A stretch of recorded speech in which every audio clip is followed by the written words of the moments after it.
Hi, everybody. Welcome to the MenoLounge. I'm Julie Gordon-White, CEO of MenoWell, Menopause Bars, and Metabolic Supplements. New girls in town. More on that later. Hi, Stephanie. I am so excited about our conversation here. Hi, Dr. Malik. How are you?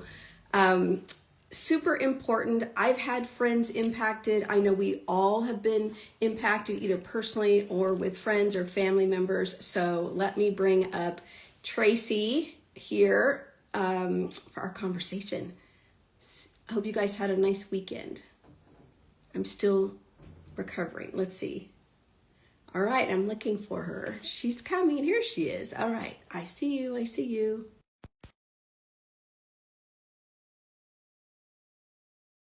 If you have questions, put them in the chat and we always get to them because I know this is really important, and to be able to speak to an expert today is so important. Whoop, let me scoot back. Hi, Tracy. How are you? I'm great. I'm kind of like day after Memorial Day. Hence why I was like, wait, it's noon. No, Tracy. I was like, it's okay. I was so excited for this call today. What could be better? Same, and I was not going to out you, sister, because that happens a lot. I'm on the West Coast, and then we have guests on the East Coast, and somebody in there invariably hops on, at noon their time. So anyway, we are here. So glad you're here. Such an important topic today. Thank you for making time. No, thank you for having me. I'm so excited. Me too. I was saying before you hopped on that all of us know someone who has been affected by breast cancer or a genetic mutation or known mutation. I'm going to let you give the exact language on that. Survivor or previvor, which I'd never heard of that before I met you. And so we're going to talk about all the things and about taking your body back in this experience during menopause. So yay. Let's just introduce yourself. Tell a little bit about your story because it's special and how you landed on creating BRCAStrong.org. Perfect. So I'm Tracy Milgram, the founder of BRCAStrong, where we inspire, advocate, educate, and support previvors, survivors, and thrivers, regardless of predisposition, to make you feel whole again. For those of you that don't know what a previvor is, it is somebody who has a higher risk. Does not mean that they will get a diagnosis, but puts them at a higher risk. So for me, I found out that I had a high risk of 87% chance for breast cancer and a 67% chance for ovarian cancer at just the age of 21 years old after undergoing 3 lumpectomies starting at the age of 18. So for me, after finding out I carried this genetic mutation, I was at a loss. There was no community, there was no support, and really just finding the struggle of like what was going to happen. I basically was told you can have a mastectomy and a hysterectomy and go on tamoxifen. And I'm like, whoa, slow down. I'm 21. Again, I know my risk. My youngest aunt did die at 40, which was very alerting to the physicians. And my grandmother had breast cancer. Her sister had breast cancer. Ovarian cancer was on my dad's side. So for me, I felt like I was a ticking time bomb. I literally went under surveillance for a decade, rushed my life, got married, had 2 amazing children. Surveillance meaning? So I had MRIs, ultrasounds, or mammograms every 6 months. Sometimes I would have an ultrasound every 3 months, varying on what the finding was. So, it was the anxiety that people talk about is really real. Like knowing that you were going in for a test, not knowing that you can walk out with a diagnosis. And for me, starting at 18, my screenings, it became so overwhelming. Like I felt like it almost controlled my life. Yeah. And it was like, what can I do? And how do I gain control back? After navigating the system for a long time, I finally decided after bearing 2 healthy children that I would undergo a full hysterectomy at just 32 years old. Wow. With that being said, that just sped up your whole early years. Were you planning to build a family at that pace, or because of the diagnosis, was that the thing that just accelerated every decision? Because of the mutation, it really just kind of accelerated my life. The scanning was so intense, and there's no early detection for ovarian cancer, right? So for me, I didn't want to have to get a diagnosis and then be like, well, these are my only options. So for me, it was more of preventing the diagnosis than anything. And, Pre-diagnosis, not a diagnosis for this, right? Okay. correct. Good language to understand.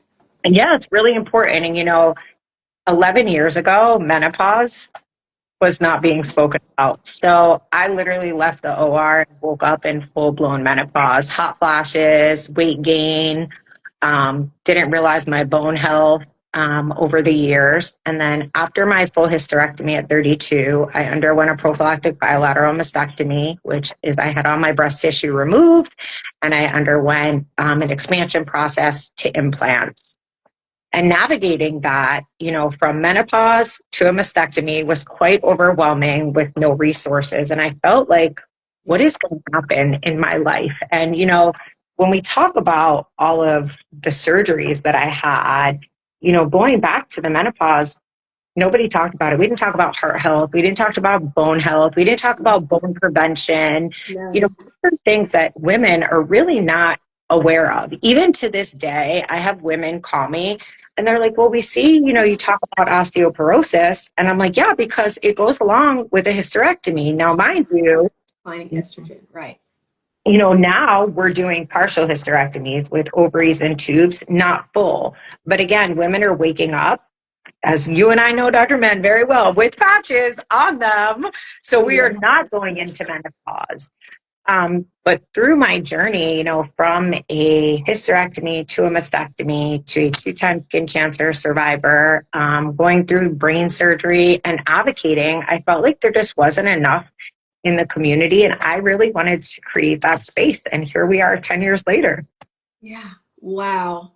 That's a lot. That is a lot. And as a young woman, I'm just like settling my chair here. I have a daughter in her 20s thinking about if she was going through this. And then you didn't mention postpartum, but was that a part of it too? That, that the hormone fluctuations there while you're in the middle of everything else? So the hormone fluctuation was really hard. I would say that the food and the hot flashes were the worst part. And like my body physically changing, like we joke as women, as we get older, our bodies change, right? But like when you are 32 years old and you see your hips going, your body changing, the weight gain, the menopause pouches, I call it, like these things are all real. Yeah. They are real. And if you don't know what to do and how to take action on something like that, you will struggle. And for me, I struggled for, open honesty, 9 years until I met Dr. Men. I really struggled because the resources were here, but they weren't proven, right? Like we were talking about what to do, or your body's in fight or flight mode. If it wasn't for you were right in that category where we weren't talking about it. And if there was discussion, it was, no, stay away from all the things. So I wish we had Dr. Men on with us. We'll have her do this again and bring her on. Love her. If you're not following Dr. Corinne Men, please do. If you have any questions or curiosity specifically around being a breast cancer survivor and all things hormone therapy, menopause, perimenopause, she is fantastic. We both adore her.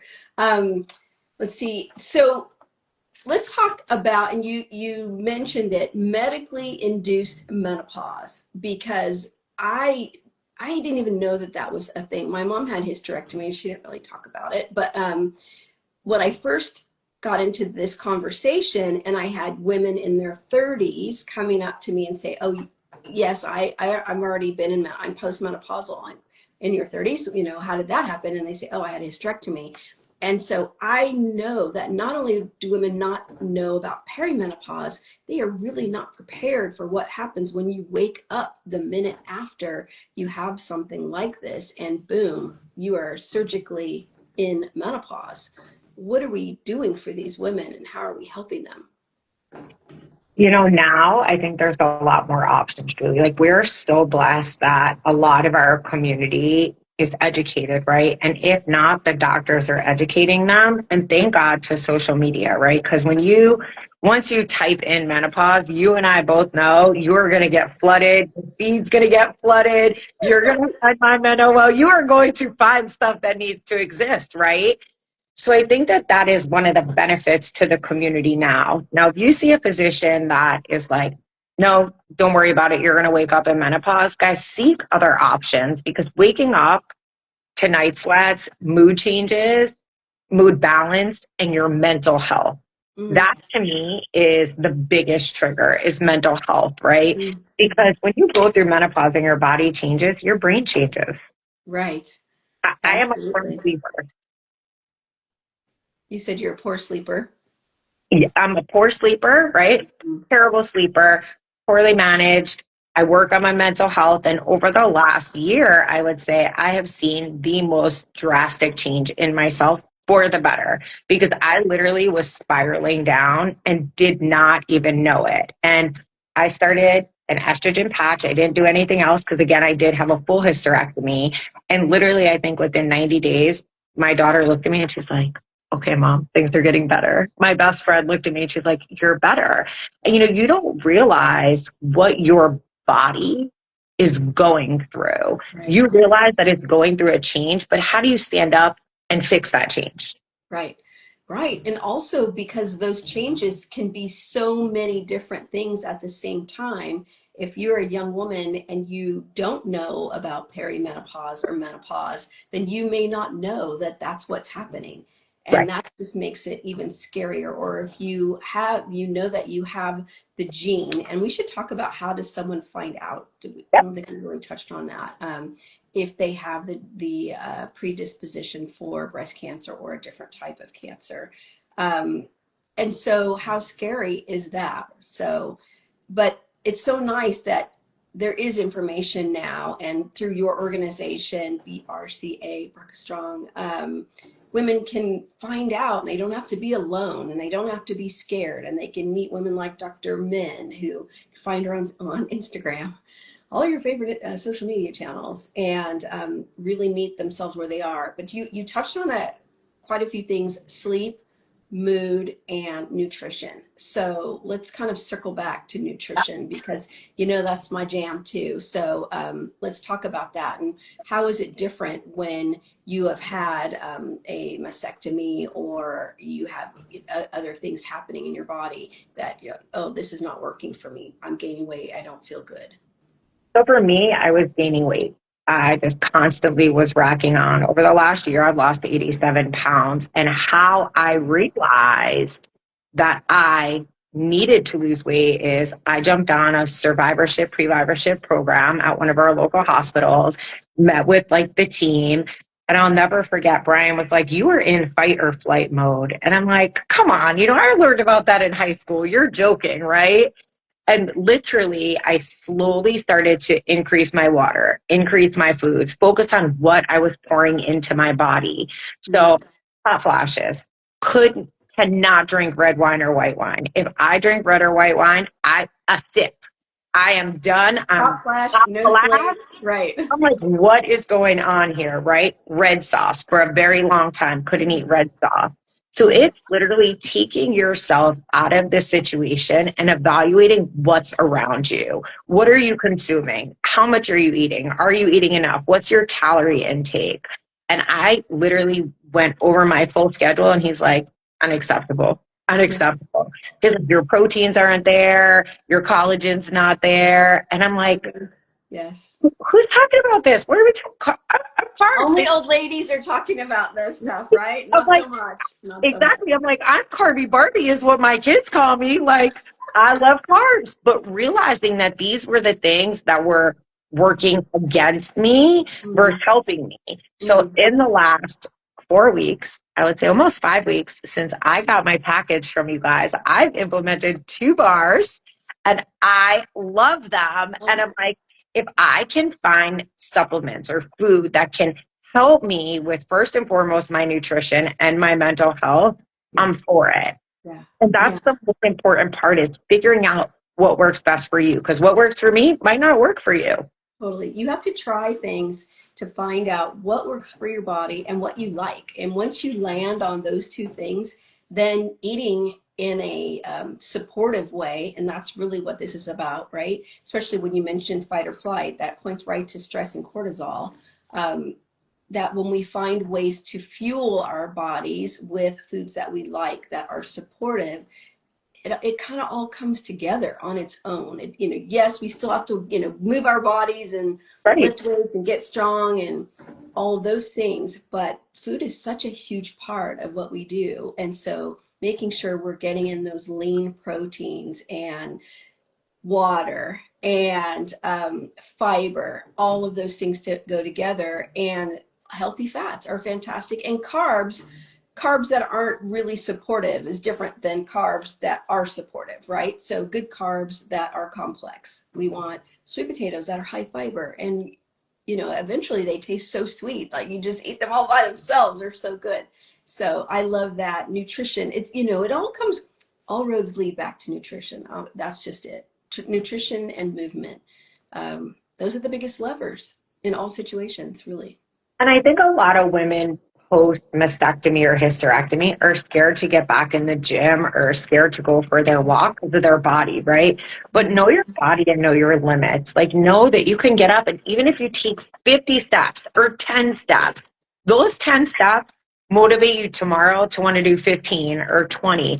And remind yourself that it's okay to not be okay. Give yourself that space. And I think in today's world, we look at social media, we look around us, right? We're all like, oh, I want to be like that, or oh, I can't be like that. Like, I go to the gym with my 17-year-old, right? And one thing I taught her is don't say you can't. Well, the other day we're in the gym and I was like, I can't. She's like, no, you can't say that. Like, you know what? You're right, because I'm training my mind to say I can't do something, whether, no matter how hard it is, whether it's 2 steps, just get up and give your body that grace and give it the support.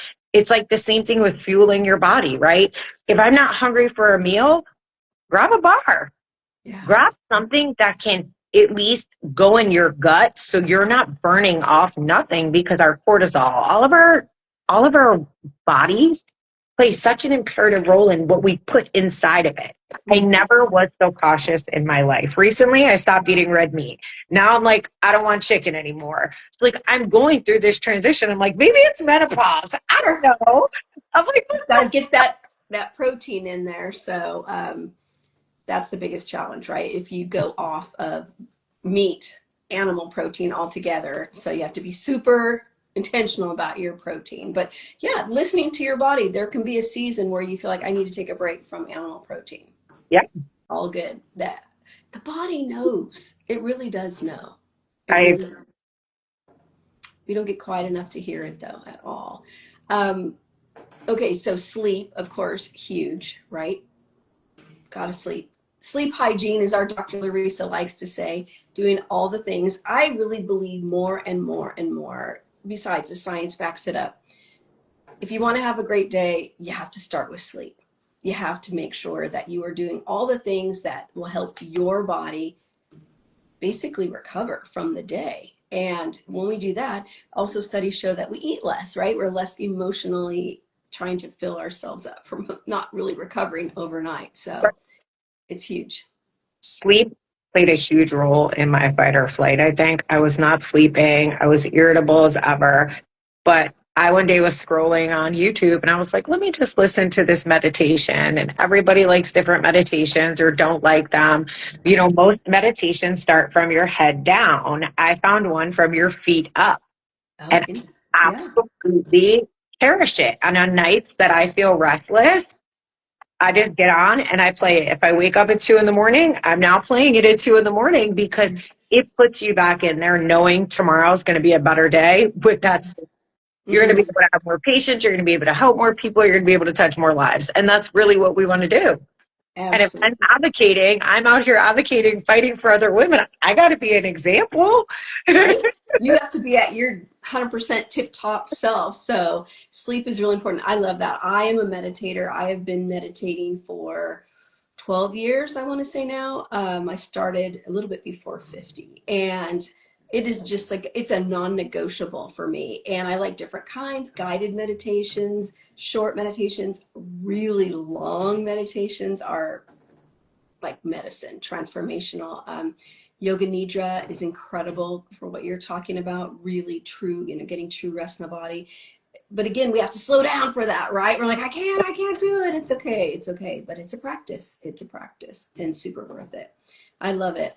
Okay, Tracy, I know you have some tips for women that maybe are concerned that they may have the gene. What should they do? And then let's say they find out, oh, it's positive. I do have the gene. What should I do? So sort of the pre and then after. Of course. So you can go on My Risk through Myriad and take a hereditary quiz and see if you qualify right away. And it gives you the options to self-pay or to go through your insurance and find a provider. It's called My Risk. Yep, myrisk.com. It's by Myriad Genetics. Amazing, easy process. You get to answer questions like a questionnaire, who was affected, what kinds of cancers, was it your paternal or maternal side? And then you go through the testing through a provider. Once you receive those results, they come through your physician and the portal, and you right away, if you're positive, should meet and highly recommend a genetic counselor or a geneticist. Through Myriad, they offer them directly through them, actually. So that's one advantage of utilizing their lab.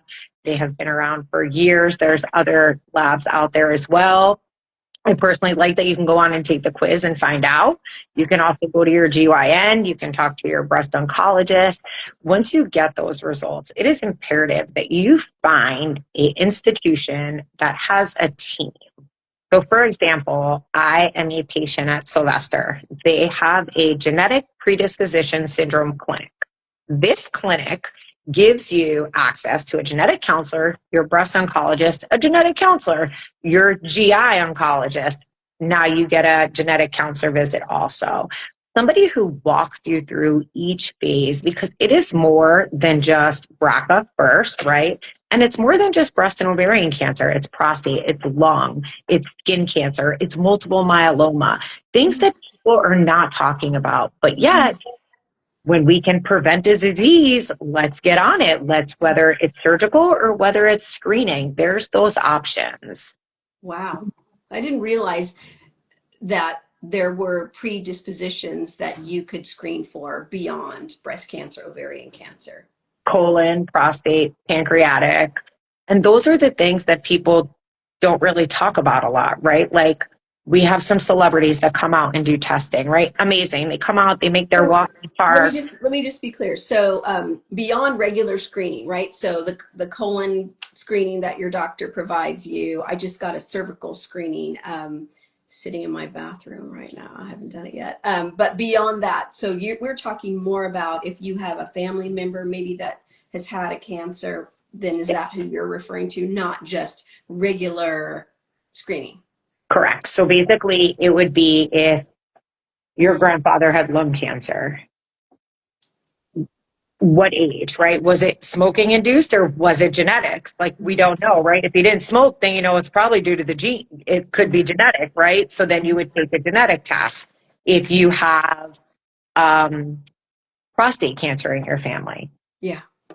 Bang. And men don't realize that they can carry the mutation too. It's not just for women. Men can carry it, which means if you carry a mutation, you have children with a woman, she doesn't carry it, you still have a 50% risk of passing that mutation to your child. That's a really important part. These are things that we think about with women, but not always with men. So really important to share with our partners. Look at Matthew Knowles, Beyonce's dad, right? He's a BRCA1 carrier and he's a breast cancer survivor. Right. So hand in hand, one of his girls could technically have the genetic mutation. And people don't think that it's men. No, there is men. I don't know. My father could technically have had the gene. He passed, so I couldn't test.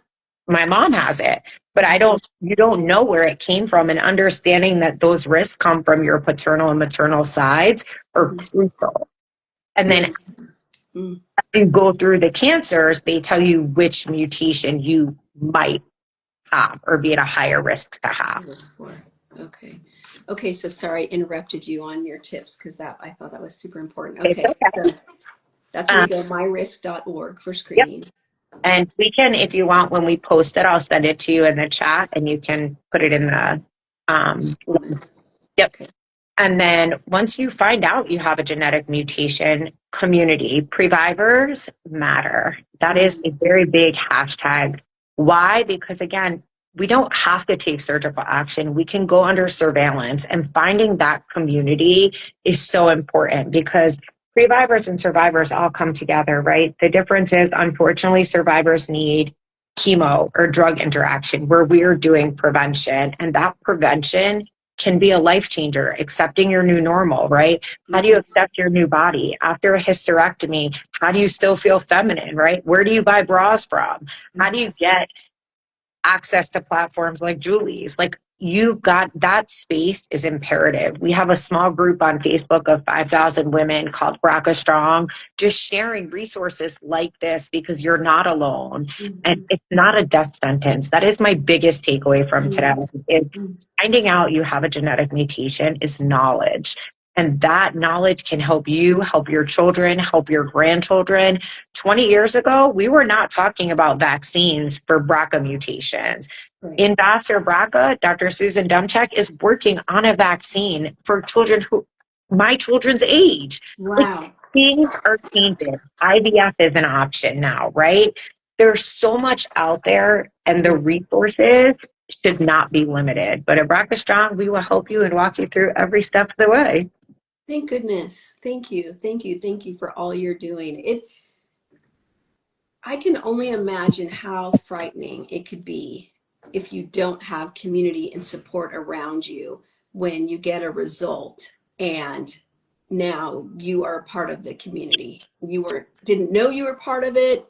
Maybe, of course, we're hoping you weren't part of it, but then you find out you are. And to be able to have resources, because I can't even imagine the mental challenges that someone would go through, especially initially.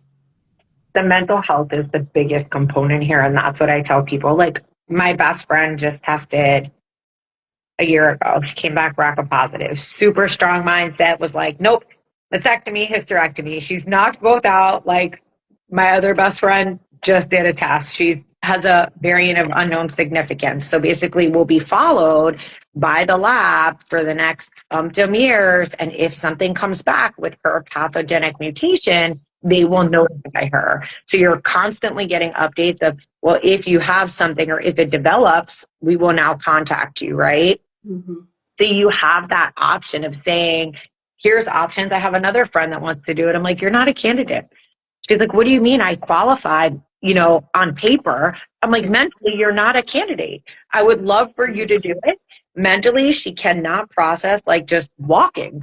And I'm like, for me, I've never told anybody that in 20 something years, but she can't even grasp a diagnosis of somebody else, mind you, to put that on her. And she's like, I'd be a hypochondriac. And I'm like, then this isn't for you. Just be in. So she's in a high risk program, again, because mental health is important.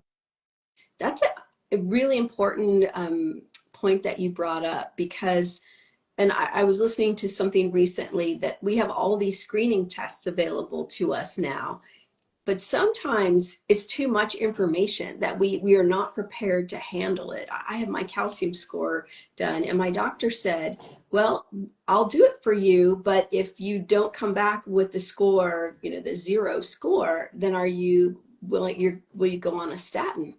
And I had to think about that, like, okay, or do I really need to know? Or like so many things, when you get information, you have to be prepared around what you're going to do with it. And nothing is a choice. That is a choice. But when you get information, that's going to change things. It is.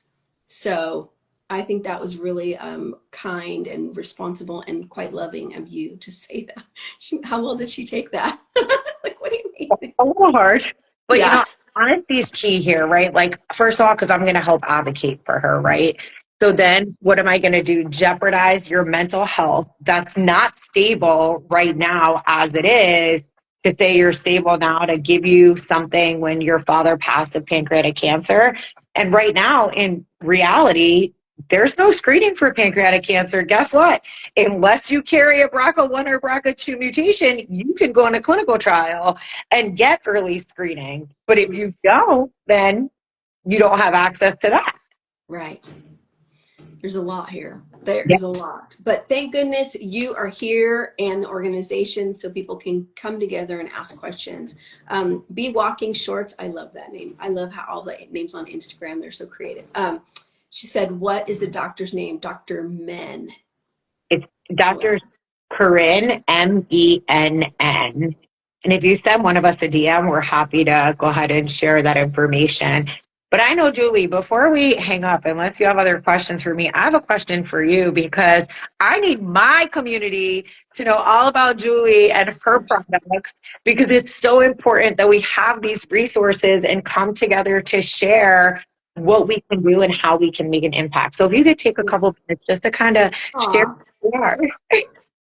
That was very nice of you to ask, but I'm right there with you. You know, you came to your purpose in life through your life experience, and I came to this purpose in life through my life experience, struggling with my own menopause journey. And my mom, having had a hysterectomy, said hormone therapy was not an option for me.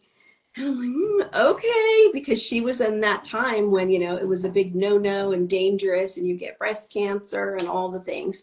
So when I kind of stepped into this community, and I didn't think it was an option, or before I stepped into community. So I knew, going back to what we talked about nutrition, that I was not feeling comfortable in my body. I couldn't sleep, night sweats, but it was the weight gain for me personally that felt more than, it just made me lose confidence in myself. I would say, you know, I'm a short person, I'm a small person, and that extra 10 pounds just around my waist just made me not feel confident. And I just didn't like it. I did not like it. And so I decided I've got to get myself together here. It's also during COVID. I want to be healthy. If I get COVID, I want to be as healthy as possible. So I just started cleaning up my eating, food, everything across the board, and started making these little things, you know, to help me have a treat to go to something, because I'm a sweets person and I need to eliminate those sweets that are not going to support where I am in my journey. So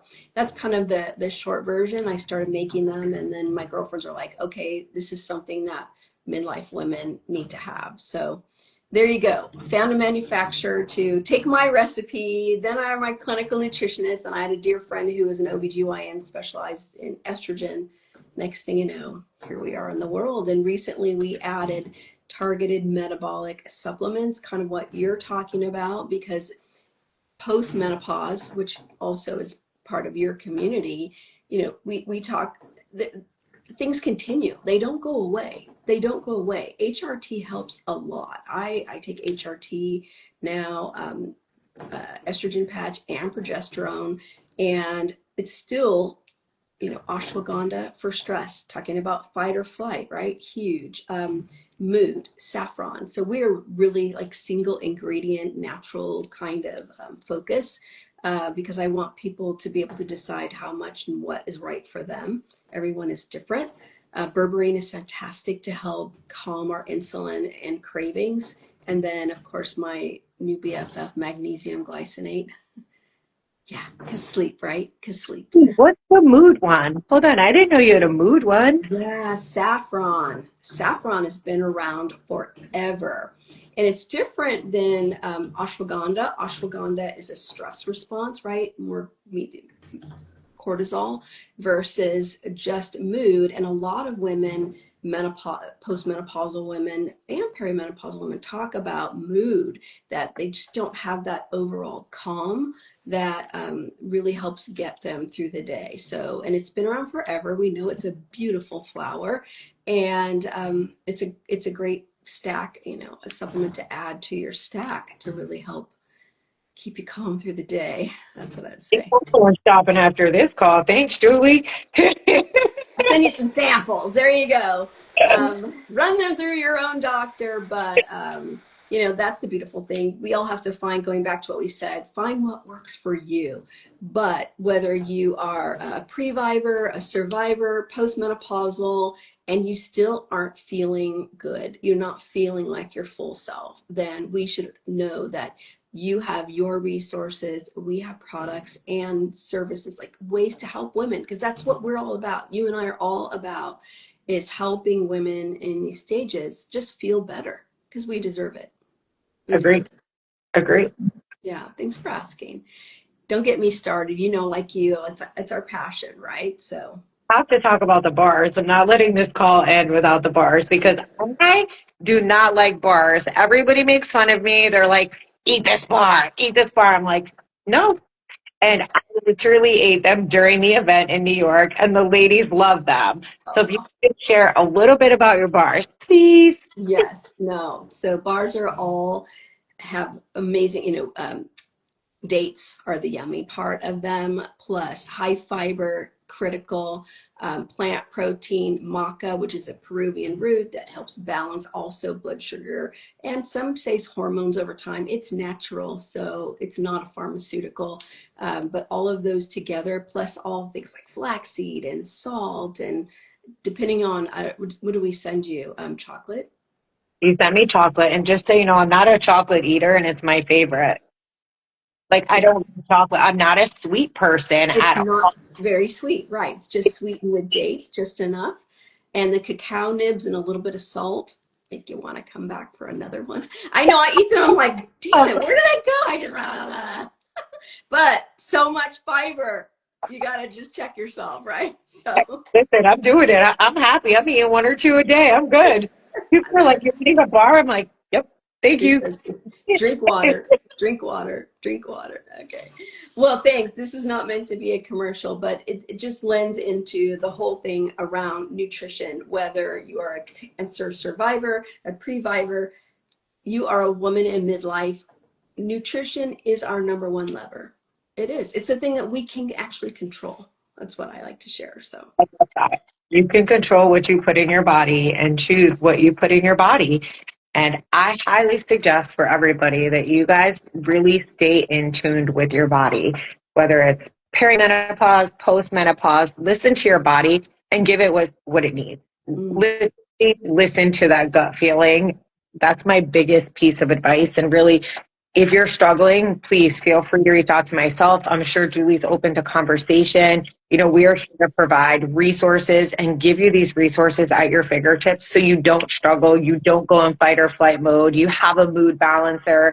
These are all important topics that are not spoken about enough in this space. So I'm super mm, grateful that you gave me the opportunity to come on live and share my story, and you share, what you guys are doing. And I'm super thankful that we met, and this partnership is going to continue. And stay tuned for more information because I feel like there's more coming. more, more, more. It takes all of us, right? All of our voices to help women feel better. So, thank you for all you're doing. Rock on, sister. And let me know when you run out of bars. I will get you some right over there. Thank you. I appreciate you. And I look Bye. forward to Okay, seeing everybody, you thank you here. for being here. Make sure you're following Tracy at BRCAStrong right here on Instagram, and head over to her website at brcastrong.org. And we'll also post the link to myrisk.org. Yep. Correct? Okay, really good. All right, everybody, be Thank you. well. Okay, see you soon. Okay, bye. Bye.